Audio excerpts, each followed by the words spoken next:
የማትሞቷ ነፍስ በሰው ውስጥ እንድትኖር አድርጎ የፈጠረ የማትሞቷ ነፍስ ሕያዊት የሆነች ዘላለማዊት የሆነች የምትናገር ፊደል ቀርጻ የምትናገር የምታነብ ነፍስ እንድትኖረው አድርጎ ሰውን የፈጠረ ወልደ እግዚአብሔር ያልነበረበት ጊዜ አልነበረም፣ የማይኖርበትም ጊዜ አይኖርም፣ አሁንም አለ ነው።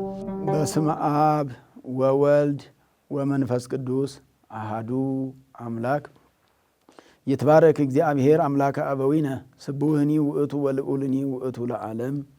የተወደዳችሁና የተከበራችሁ የእግዚአብሔር ቤተሰቦች አባቶች፣ እናቶች፣ ወንድሞችና እህቶች ሁላችሁም በእግዚአብሔር ስም እንደምንሰነበታችሁ ለዚህች ዕለትና ሰንበት ያደረሰን እግዚአብሔር አምላካችን ስሙ የተመሰገነ ይሁን። ከህዳር 13 ቀን ጀምሮ እስከ 19 ያለው መዝሙር ሎቱ ስብሐት ወሎቱ አኮቴት ይባላል። ምን ማለት ነው ትርጉሙ? ሎቱ ስብሐት ለእግዚአብሔር ምስጋና ይገባዋል፣ ወሎቱ አኮቴት አሁንም ምስጋና ይገባዋል ደጋግሞ ለዘቀደሳ ለሰንበት ሰንበትን ላከበራት ሰንበተ ክርስቲያንን ለክርስቲያኖች ለፈጠረ ለክርስቲያኖች ይችን ሰንበት ለሰጠ እግዚአብሔር ምስጋና ይገባዋል። አልቦ አመ ኢሃሎ ወአልቦ አመ ኢሃሎ ክርስቶስ ወልደ እግዚአብሔር የእግዚአብሔር ልጅ ክርስቶስ ያልነበረበት ጊዜ አልነበረም፣ የማይኖርበትም ጊዜ አይኖርም ነው። ክርስቶስ ወልደ እግዚአብሔር የእግዚአብሔር ልጅ ያልነበረበት ጊዜ አልነበረም ከጊዜዎች በፊት ስለነበረ፣ እሱ የማይኖርበትም ጊዜ አይኖርም ማለት ጊዜያትን አሳልፈው ስለሚኖር ወደፊት ማለት ነው። ምክንያቱም እግዚአብሔር ወልደ እግዚአብሔር ክርስቶስ ሰዎች አይሁድ እንደሚያዩት አይደለም። ቅድመ ዓለም የነበረ ከጊዜያት በፊት ከዘመናት በፊት የነበረ ከጊዜያትና ከዘመናት በፊት የነበረ ከጊዜያትና ከዘመናት በፊት የነበረ ዘመናትንም አሳልፎ የሚኖር መሆኑን ነው የሚያስረዳው ማለት ነው። ዘመናትንም አሳልፎ የሚኖር መሆኑን የሚያስረዳ መዝሙር ነው። ይሄ ትልቅ ምስጢር ነው። ሀልዎተ እግዚአብሔርን የሚያስረዳ ነው። ዘገብሮ ለሰብእ በአርአያ ዚአሁ ሰውን በምሳሌው የፈጠረ ይላል። አዳምን በራሱ አምሳል የፈጠረ ወልደ እግዚአብሔር በሱ ቃልነት አዳም እንደተፈጠረ የሚያስረዳ የሱ ቃልነት በቀዳሚ ገብረ እግዚአብሔር ሰማየ ወምድረ በቀዳሚ ቃሉ በቀዳሚ ሰዓቱ በቀዳሚ ግብሩ አዳምን ፈጠረ ይላል። ይሄ ማለት በቀዳሚ ቃሉ ማለት ቅድመ ዓለም በአካላዊ ቃል ቅድመ ዓለም የነበረ ነው። በአካላዊ ቃልነት በወልድ ቃልነት ዓለም ተፈጥሯል፣ አዳም ተፈጥሯል። 22ቱ ስነ ፍጥረት የተፈጠሩት በሱ ቃልነት ነው። በሱ ቃልነት በአብ ህልው ሆኖ በሱ ቃልነት የተፈጠሩ ናቸው ነው። አብ በወልድ በመንፈስ ቅዱስ ህልው ነው። ወልድ በአብ በመንፈስ ቅዱስ ህልው ነው። መንፈስ ቅዱስም በአብ በወልድ ህልው ነው። እንዲህ ነው ነገሩ እና ስለዚህ ምን ማለት ነው ይሄ?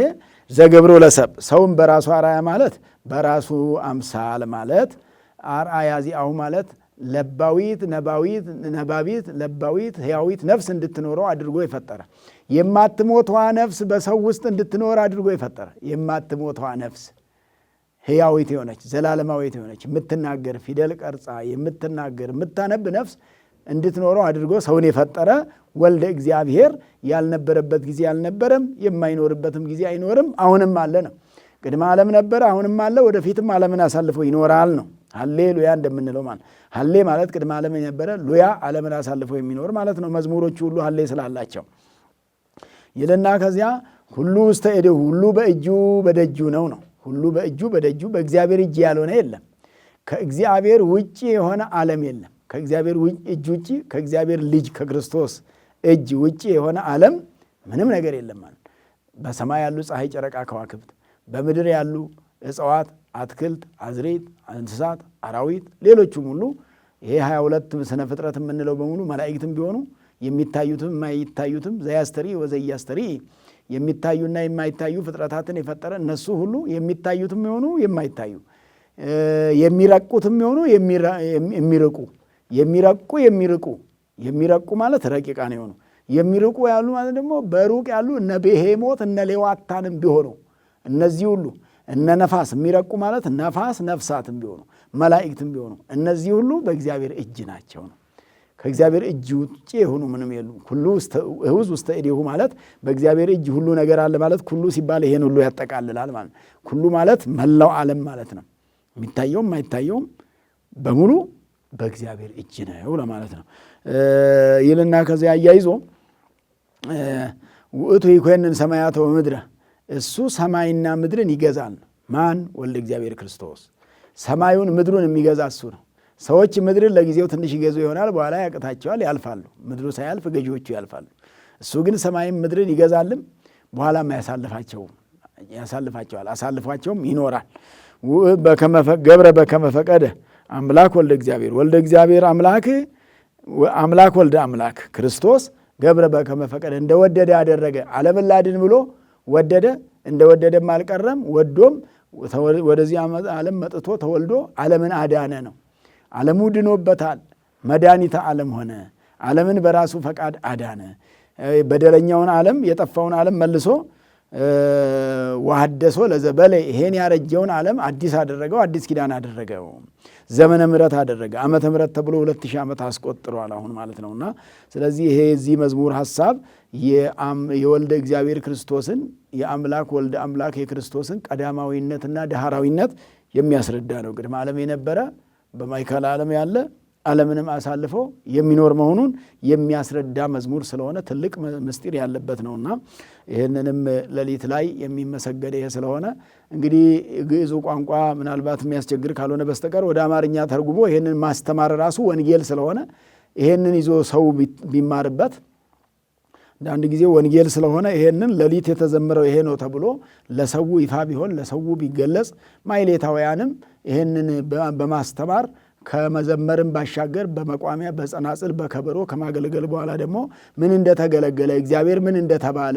ምን እንደተወራ ምን እንደተመሰጠረ ምን እንደተዘመመ እንደተጸነጸለ ምን እንደተጸፋ ምን እንደተደረገ ለሕዝበ ክርስቲያን መንገሩ በጣም መልካም ስለሆነ ቅዱስ ያሬድ ወንጌላዊ ስለነበረ ወንጌሉን ያዜመው ወንጌሉን ነው ለመዝሙር ተጠቅሞ ያስረዳውና ለጸሎትም ያዋለው መዝሙረ ያሬድ የምንለው የያሬድ መዝሙር ማለት በየሰንበቶቹ የሚባሉ ናቸው ከድጓ መጥተው ማለት ነው።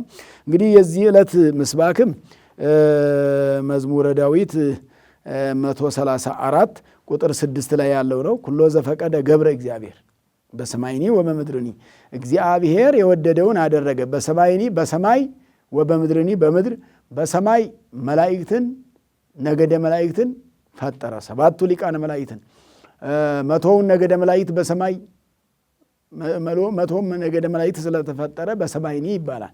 ወበምድርኒ በምድር ደግሞ 21ዱን ስነ ፍጥረት ስለፈጠረ የሰማዩ አንደኛው ስነ ፍጥረት በምድር 21 ስነ ፍጥረት ይሄን ሁሉ ፈጠረ ለማለት ነው። በሰማይኒ ማለት ነገደ መላእክትን ይመለከታል። በሰማይኒ ያለው ወበምድርኒ ያለው ደግሞ ከሰው ጀምሮ ሌላውን ስነ ፍጥረት በሙሉ ይመለከታል 21ዱን ሁሉ ማለት ነው። በባሕርኒ ማለት በባሕር ውስጥ ያሉ ያው የምድር ወገን ነው። ይሄም በባሕር ውስጥ ያሉ ወበኩሉ ቀላያት በጥልቅ ያሉ ከባሕሩም ደግሞ በታች ያለው ጥልቅ ነው።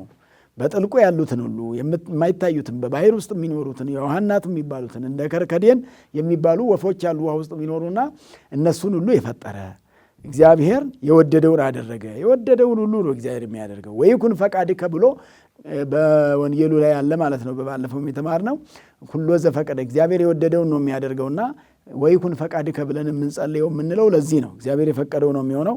እግዚአብሔር የፈቀደውን ነው የሚያደርገው። የወደደውን ነው የሚያደርገውና ስለዚህ በዚህ መልክ የምንናገረው ነው ይሄ ማለት የምንማረው ነው።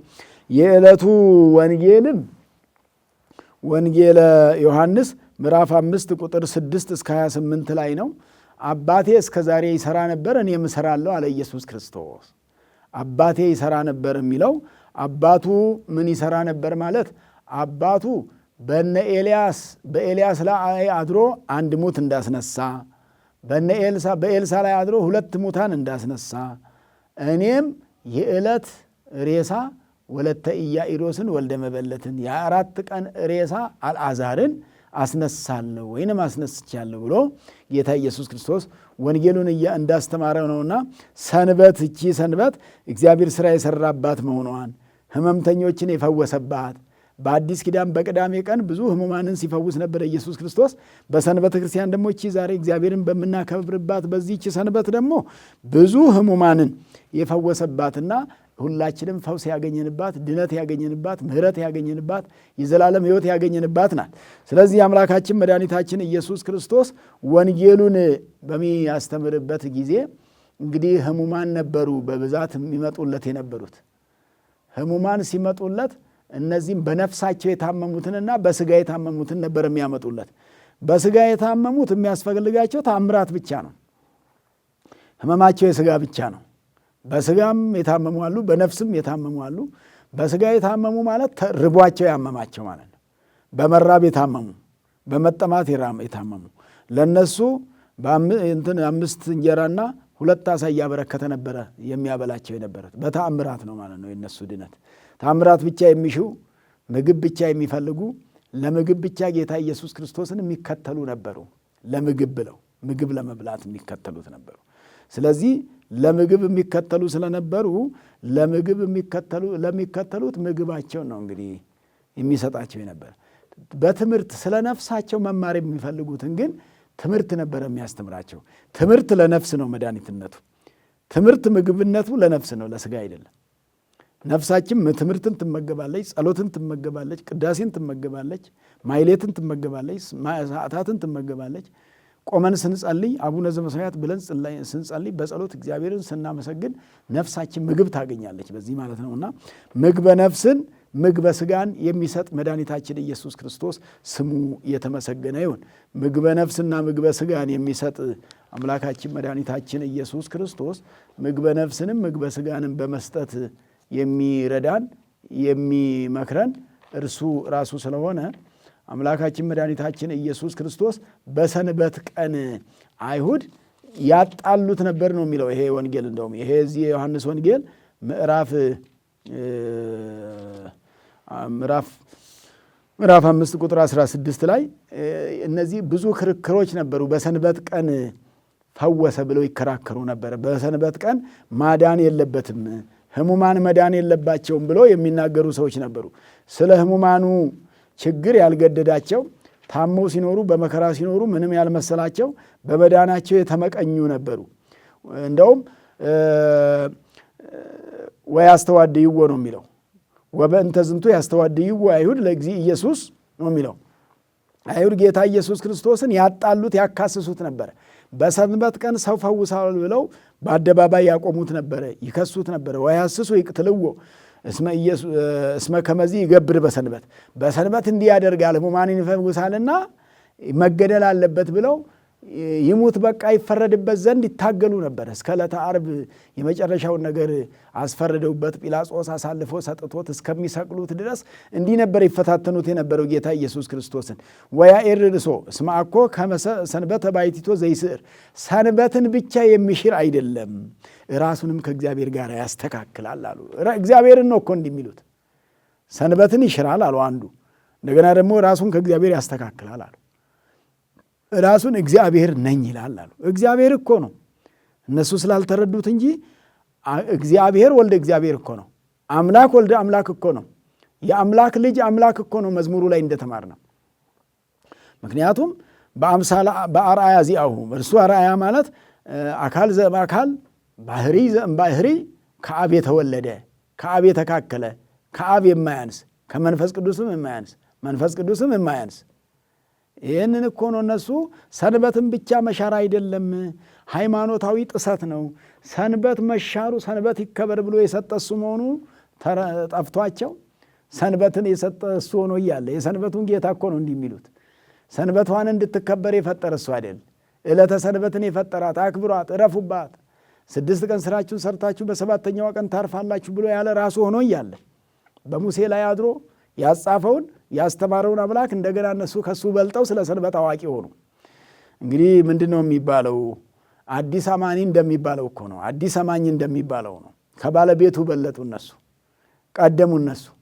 ጋሪው ከፈረሱ እንደሚባለው ነገር ማለት ነው። ፈረስ መቅደም ሲኖርበት ጋሪ ሲቀድም እንዲህ ቀድመው አዋቂ ሆነው፣ በእርግጥ ምቀኝነቱ ስላለባቸው የሚሰራውን ስራው አምነው መቀመጥ ስላቃታቸው፣ ዛሬም ዓለም አምኖ መቀበል ሲያቅተው ስም ነው የሚያከፋው። ስም እያከፋ ሌላ ነው የሚናገረው። በብዛት ሰዎች ስም የሚጠፋፉት የግል ጉዳያቸው ካልተሳካ ሌላ ነገር ጋር ያያይዛሉ። ከብዙ ነገር ጋር ነው የሚያያይዙት።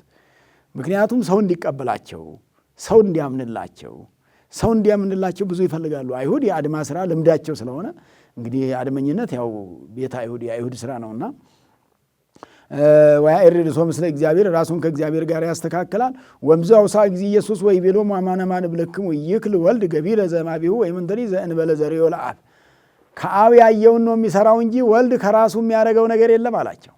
ከአብ ያየውን ይሄ ስራ ውረድ ተወለድ ተሰቀል ሙት ያለው አብ እንደሆነ፣ ህሙማንንም ፈውስ ያለው አብ እንደሆነ፣ የላከው አብ እንደሆነ በስጋ የተላከ ተፈነበ ወልድ እምኀበ አቡሁ ከአባቱ ዘንድ የተላከ ስለሆነ ከአባቱ ዘንድ የተላከ ወልድ ስለሆነ ከአብ የተለየ ነገር አላደርግም አለ። አብ እኔ ዓለምን እንዳድን እንዳስተምር ህሙማንን እንድፈውስ የአብን ፈቃድ ነው አለ። ከአብ ያየሁትን ነው። አብ በብሉይ ኪዳኔው እንደምታምኑት በኤልያስ አድሮ አንድ ምውት እንዳስነሳ እንደምታውቁት አላቸው። ይህን ያውቃሉ ደግሞ እነሱ። በኤልሳ አድሮ ደግሞ መጻሕፍተ ነቢያትን ስለሚያውቁ በኤልሳ አድሮ ደግሞ 2 ሙታንን እንዳነሳ ታውቃላችሁ፣ እነሱን እንዳስነሳ ታውቃላችሁ። እኔም ከዛ የተለየ አይደለም አደርገው፣ አብ ከሚያደርገው ሌላ አይደለም ብሎ ነገራቸው። ወይምንተኒ ምንም ነገር ዘእንበለ ዘርእዮ ለአብ ይገብር እስመ ግብረ ዘይገብር አብ ወልድኒ ኪያሁ ይገብር በአምሳሉ። አብ የሚሰራውን ስራ ወልድም በዛው አምሳያ ያደርጋል አለ። አብ የሚያደርገውን አብ ሙታን ያስነሳ ነበር፣ እኔም አስነሳለሁ አለ። አብ አይነ ስውሮችን ያበራ ነበር፣ እኔም አይነ ስውሮችን ያበራለሁ አለ። አብ ለእስራኤል መናን 40 ዘመን መግቧል አለ። እኔም በ5 እንጀራና በ2 ዓሣ ይሄን የ5 ገበያ ሕዝብ አጠግባለሁ አጠገብኩኝ አለ። ይህን አደረግኩ አለ። ከአብ የተለየ አይደለም አለ። ይሄ የሚሰራው ስራ ሁሉ እግዚአብሔራዊ ነው አለ። ከእግዚአብሔር ውጭ የሆነ አይደለም አለ። እግዚአብሔር ከሚሰራው እኔ እግዚአብሔር ስለሆንኩ የእግዚአብሔርን ስራ ነው የምሰራው እያላቸው እኮ ነው። ስለዚህ አስተውሉ ክርስቲያኖች። እንግዲህ አንዳንድ ጊዜ ሳይታወቅ ሳንረዳው ሳይገባን እየቀረ የማይገባ ነገር ስንሰራ በክርስትና ውስጥም ሰዎችን በደንብ አድርገን ልንረዳቸው ይገባል። ከእግዚአብሔር ነው ከእግዚአብሔር አይደለም የሚለውን ነገር በደንብ ማየት ሳይቻል ለመንቀፍ መቸኮሉ መልካም አይደለም። ክርስቲያኖች አንደኛ በመንቀፍ የሚገኝም ነገር የለም። በመምከር በማስተማር በማስተካከል ወደ መስመር እንዲገባ በማድረግ ነው ሕይወት የሚገኘው እንጂ በመግፋትና በማክፋፋት ሰውየውም አይድንም እኛም አንድንም ኩነኔው በሁለታችንም ላይ ይበዛልና እንዲህ እንዳይሆን ነው ጌታ ኢየሱስ ክርስቶስ እስመ አብ ያፈቅር ወልዶ ወኩሎ ያርእዮ። አብ ልጁን ይወዳል ሁሉንም ያሳያል አለ። ለማን? ለአብ። እስመ አብኒ አብ ያፈቅር ወልዶ ልጁን ይወዳል አለ። አብ ልጁን ይወዳል ልጁም አብን ይወዳል አለ። አብና ወልድ መካከላቸው ምንም የተለየ ነገር የለም አለ። አምሳለ አብ ነው አለ። በወልድ አምሳያ ነው አለ። በአርአያ ወልድ ነው አለ። ይሄን ነው የተማረ ጌታ ኢየሱስ ክርስቶስ እና እስመ አብ ያፈቅር ወልዶ ወኩሎ ያርእዮ ብሎ እስመ አብ ያፈቅር ወልዶ ወኩሎ ያርእዮ ዘውእቱ ይገብር ወዘያቢ እምዚ ያርእዮ ከዚህ የሚበልጠውንም ያሳየዋል ማለት እንደገና ዓለምን ማዳንን ይሰጠዋል። ዓለምን አድን ተሰቅለ ብሎ ሰጥቶታል።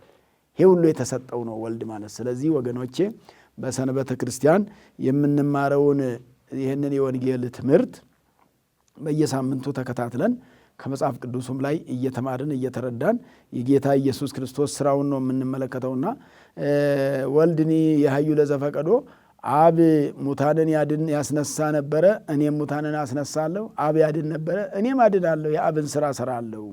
የምንሰራው በምስጢረ ስጋዊ ጉዳይ አንድ ነው። በተለየ አካሉ ስጋ መልበሱ እንጂ በድነቱ ጉዳይ ዓለምን በማዳን እስመ በፈቃዱ ብለን ሁልጊዜ የምንማረው በአባቱ ፈቃድ በራሱ ፈቃድ በመንፈስ ቅዱስ ፈቃድ መጥቶ አዳነን ነው። መጻው አዳነን አይደለም የምንለው፣ መጥቶ አዳነን። የመጣው ግን በአብን ፈቃድ በመንፈስ ቅዱስን ፈቃድ በራሱ ፈቃድ ብቻ አይደለም።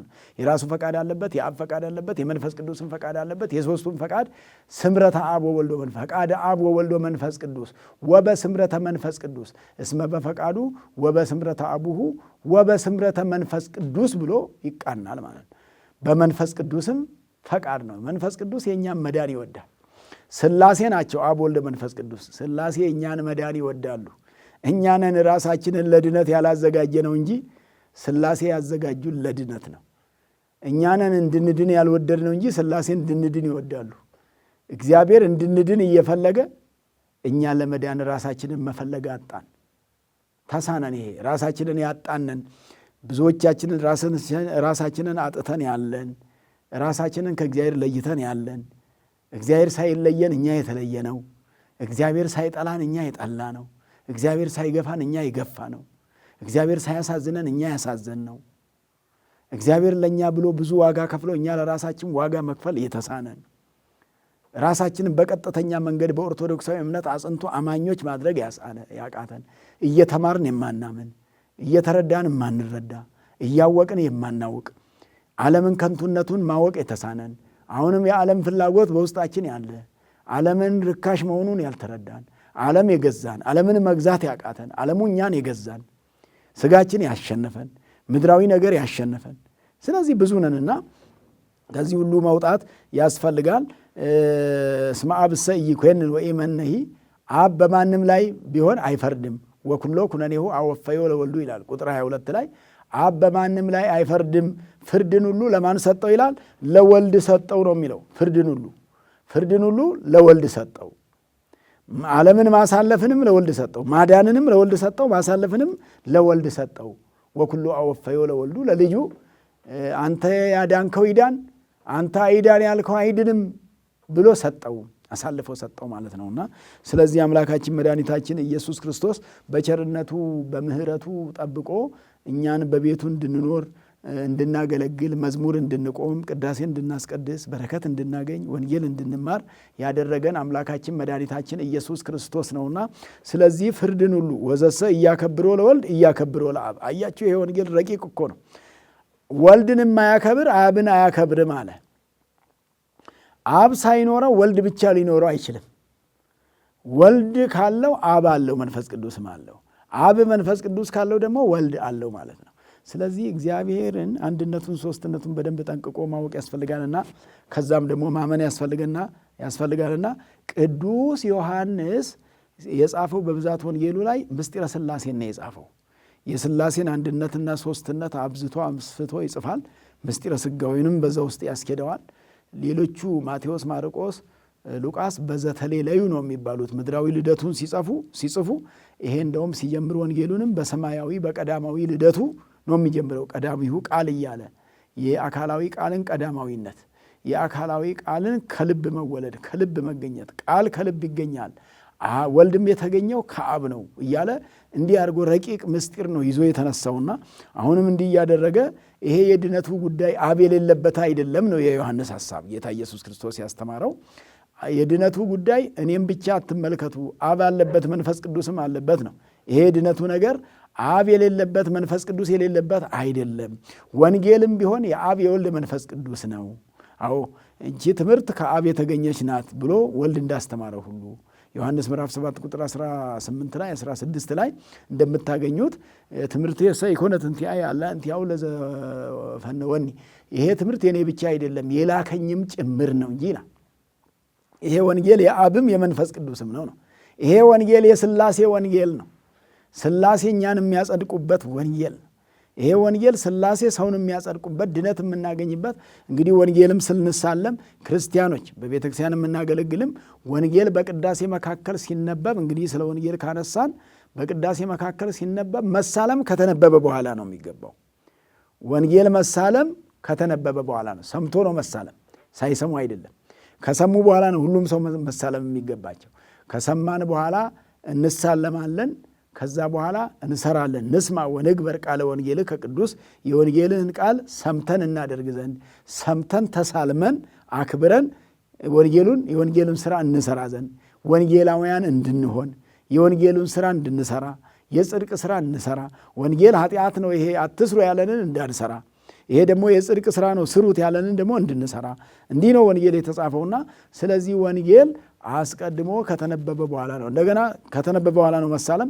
ሲሳለሙም ደግሞ አሳላሚው ካህን ወይንም ዲያቆን ሲያሳልም ዛቲ ይእቲ ሆህታ ለሰማይ፣ ይቺ የገነት በርናት፣ የመንግሥተ ሰማያት በርናት፣ ወደ መንግሥተ ሰማያት የምታገባዋ ይቺ ወንጌል ናት ብሎ ነው አሳላሚው ለተሳላሚያን የሚሰጠው። ተሳላሚዎቹ ደግሞ ነአምን በቃለ ወንጌልህ ከቅዱስ ብለው ይሳለማሉ ማለት ነአምን በቃለ ወንጌልህ ከቅዱስ ብሎ ይሳለማሉ። ዛቲ ይእቲ ሆህታ ለሰማይ፣ ይቺ የገነት በር ናት፣ የመንግሥተ ሰማያት በር ናት፣ ወደ መንግሥተ ሰማያት የምታገባ ወንጌል ናት።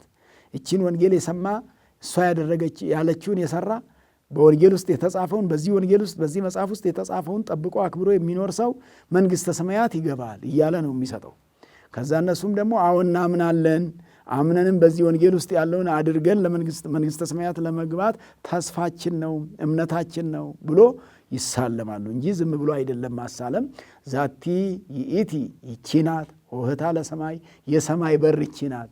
የሰማዩ በር የተከፈተባት ኢየሱስ ክርስቶስ የሰማዩን በር የከፈተባት የተዘጋውን የገነት በር የከፈተበት ይሄ ወንጌል ነው ብሎ ነው የሚያቀርበውና እሱን ተቀብሎ ነው ተሳላሚውም የሚሳለመውና እንዲህ ብለን እየተሳለምን መንግሥተ ሰማያት የምንገባበት ወንጌል ስለሆነ ወንጌሉን የሰጠን አምላካችን መድኃኒታችን ኢየሱስ ክርስቶስ ስሙ የተመሰገነ ይሁን። ወንጌል ማለት ብስራት ወልደ እግዚአብሔር ሞትን ድል እንዳደረገ እኛ ሕይወት እንዳገኘን ዲያብሎስ እንደተሻረ ሰው እንደከበረ ወልደ እግዚአብሔር እንደከበረ የሚናገር ነው። እኛን ያከበረ በወንጌሉ ከብረናል። ክቡር ወንጌል የከበረ የሆነ የወንጌልን ቃል የሚለው እኮ የከበረ ማለት እኛን ያከበረን ወንጌል በቅዱሳን ጸሎት የከበረ ማለት ቅዱሳን ሐዋርያት ያስተማሩበት፣ ቅዱሳን ሌሎችም እሱን ተምረው ወደ ምነና የሄዱበት፣ ቅዱሳን እሱን ሰምተው ሥጋው ደግሞ የተቀበሉበት፣ ቅዱሳን እሱን ሰምተው የዘላለም ሕይወት የወረሱበት፣ ቅዱሳን እሱን ሰምተው ጽድቅ ያገኙበት፣ ሕይወት ያገኙበት፣ ድነት ያገኙበት ማለት ነውና ስለዚህ ወንጌል ማለት የመንግሥተ ሰማያት መግቢያ በር ስለሆነ ይሄ ቃል የምንማረው ቃል እንዳይፈርድብን ነው የሚያስፈልገው። ቃሉ በመጽሐፍ ቅዱስም ተጽፏል። ዛሬም ብዙ መምህራን ያስተምራሉ። ሁሉም በሚችለው የምንችለው እንግዲህ አቅማችን እናስተምራለን ማለት ነው። ወንጌል ትምህርቱ ከተጀመረ 2000 ዓመት ስላስቆጠረ ይህን ያክል ዘመን ዓለም ያው ወንጌል ሰምቶም ይድንበት አለ። አንዳንዱ ደግሞ ሰምቶ ሳይድንበትም ይቀርማልና ሰምቶ ከመኮነን እግዚአብሔር ያድነን። ምክንያቱም ሰምተን ከመኮነን መዳን ያስፈልጋል። ሳይሰሙ ቢሆን ምክንያት አለን፣ ስላልሰማን እንላለን፣ ስላልተነገረን እንላለን፣ ስላልተሰበከልን እንላለን። ከተሰበከልን በኋላ ግን ምክንያት የለንም። ወንጌሉ እየተሰበከ ጉባኤ ተሰርቶ እየተማርን እየሰማን እየተነገረን መጽሐፉ እየነገረን መምህራን እየነገሩን ሊቃውንት እየነገሩን ምክንያት የለንምና ወንጌል ካልተሰበከላቸው ሰዎች ጋር እኩል አይደለም። ወንጌል የተሰበከላቸው ሰዎች ወንጌል የተሰበከላቸው ወንጌሉ ያስጠይቃቸዋል። ወንጌል ያልተሰበከላቸው ደግሞ ያልሰበኩት ናቸው። ያልሰበኩላቸው ይጠየቃሉ እንጂ ያልተሰበከላቸው ሰዎች አይጠየቁም። ስላልተማሩ ስላልተሰበከላቸው ስላልተነገራቸው አልተነገራቸውምና አይኮነኑም። እንዴትስ ያምናሉ? ሐዋርያ ያልተላከላቸው መምህር ያልተላከላቸው ብሏል ቅዱስ ጳውሎስ። መምህር ከተላከ በኋላ ነው እንጂ የሚያስጠይቀው መምህር ሳይላክ መምህር ሳያስተምር። እኛ ግን ብዙዎቻችን መቼም ዛሬ በዓለማችን ላይ ወንጌል ያልሰማ ሰው የለም። መስማት ከፈለገና መረዳት ከፈለገ ምናልባት ሰምቶ መስራቱ ሰምቶ ማድረጉ ሰምቶ የጽድቅ ሥራ መስራቱ ነው የተሳነንና ሰምተን ከመኮነን ያድነን ያልኩበትም ምክንያት እሱ ስለሆነ በየሰንበታቱ መዝሙራቱ ጋራ ምስባኩን ወንጌሉን እየተማርን እየተረዳን ያለ ነውና ይሄን ደግሞ በእውነት በሕይወት የምንኖርበት ወንጌል ለሕይወት ነውና በወንጌል ኮነ ሕይወትነ ተብሎ የተነገረ ቅዱስ ያሬድ ሕይወታችን በወንጌል ነው የጸናው አለ። ሕይወታችን በወንጌል ነው የተገኘው አለ። ሕይወታችን የጠፋ ወንጌል የጠፋ ሕይወታችንን ያስገኘ እኛን ከዲያብሎስ እጅ መንጥቆ ያመጣበት ነጥቆ የመለሰበት ጌታ ኢየሱስ ክርስቶስ በወንጌል ነው ያለውና ወንጌል ማለት የዘላለም ሕይወት የሚሰጥ ትምህርት ስለሆነ የዘላለም ሕይወት የሚሰጠውን ወንጌል እንድንማር ጊዜውን ሰዓቱን ባርኮ ቅዱሶ የሰጠን አምላካችን መድኃኒታችን ኢየሱስ ክርስቶስ ስሙ የተመሰገነ ይሁን። በረከተ ሥጋ በረከተ ነፍስን የምናገኝበትን ነገር የሰጠን አምላካችን ስሙ የተመሰገነ ይሁን። ስለዚህ ዛሬ ሰንበቱ መዝሙሩ ሎቱ ስብሐት ነው። ይህ መዝሙር ከህዳር 13 እስከ 19 ሎቱ ስብሐት የሚል መዝሙር የሌሊቱ መዝሙር ማለት ነው። የቅዱስ ያሬድ በቅኔ ማሕሌት የሚባለው መስባኩ ደግሞ መዝሙረ ዳዊት ነው የሚገኘው 134 ከቁጥር 6 ነው። ቃሉም ኩሎ ዘፈቀደ ገብረ እግዚአብሔር ኩሎ ነው። ኩሎ ዘፈቀደ ገብረ እግዚአብሔር በሰማይኒ ወበምድርኒ በባሕርኒ ወበኩሉ ቀላያት። ወንጌሉ ደግሞ የዮሐንስ ወንጌል ምዕራፍ 5 የዮሐንስ ወንጌል ምዕራፍ 5 ከቁጥር 16 እስከ 28 ድረስ ያለው ስለሆነ በዚህ ቃል እንድንድን የፈቀደልን አምላካችን መድኃኒታችን የተመሰገነ ይሁን። እንደዚሁም ይህ ወቅት እንግዲህ ከዚህ በኋላ ግን ከህዳር 15 ጀምሮ ጾመ ነቢያት ስለሆነ እሱንም በጊዜው የምንማረው ይሆናል። አምላካችን በረከቱን ያድለን።